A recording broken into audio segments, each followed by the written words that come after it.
Welcome back to the Daily Byte.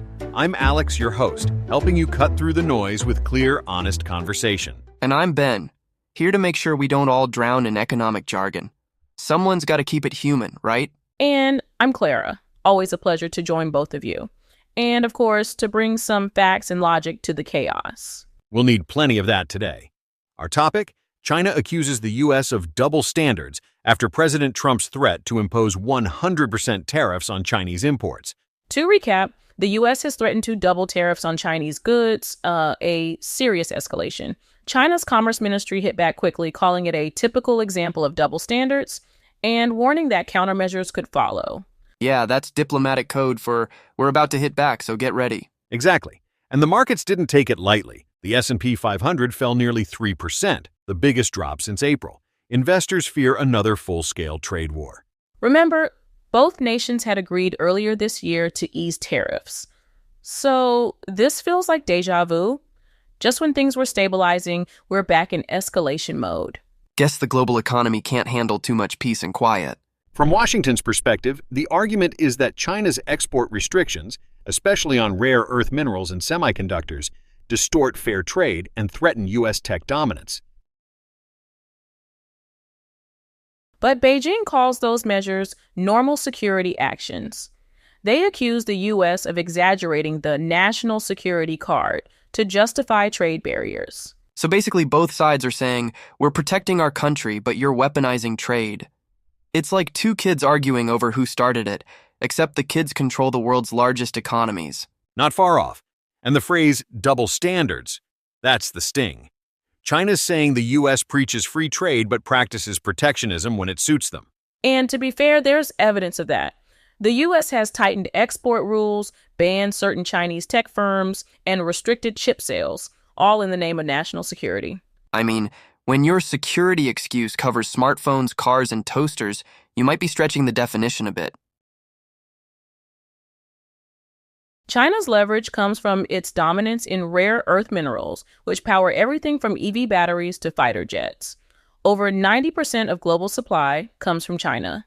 That gives Beijing a strong hand, but using it aggressively could damage global confidence and push companies to look elsewhere.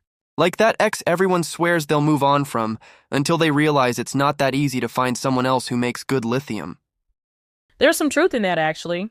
Meanwhile, the U.S. faces rising costs, supply chain delays, and political risk. If tariffs hit consumer goods, prices could climb right before the election cycle heats up. And that's a critical point.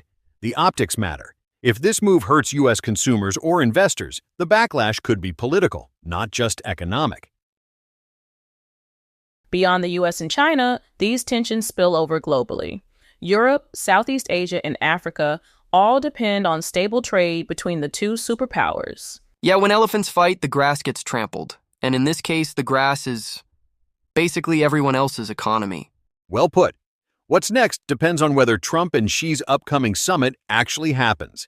If it's canceled, that's a clear signal we're entering a tougher phase. So watch for three things: new export controls from China, U.S. political reaction, especially from tech and manufacturing sectors, market sentiment, particularly in rare earths and semiconductor stocks. And maybe 4. How long before everyone blames TikTok again? Personally, I think this 100% tariff threat is partly leverage, a negotiation tactic. Trump wants to project strength before the next round of talks. I'd agree, but China can't appear weak. They've framed this as a moral issue, standing up against hypocrisy. That makes compromise harder.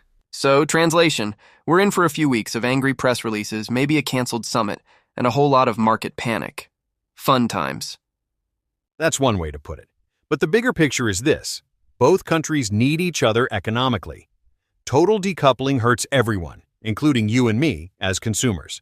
Exactly. Trade wars sound tough politically, but they usually end with higher prices and slower growth. And less sleep for podcasters trying to explain it all. And that's a wrap for tonight's episode of the Daily Byte. We'll keep following this story as it develops, because this trade tension isn't just a headline, it's shaping the global economy. So if you don't want to miss the next twist in this saga, hit subscribe right now. That's right. We drop a fresh episode every night at 9:30 p.m., breaking down the day's biggest stories with real talk and sharp insights. Join us tomorrow, same time, same place. And remember, the news never sleeps, but you should probably try to. This is the Daily Byte. Stay informed, stay curious, and we'll see you tomorrow night.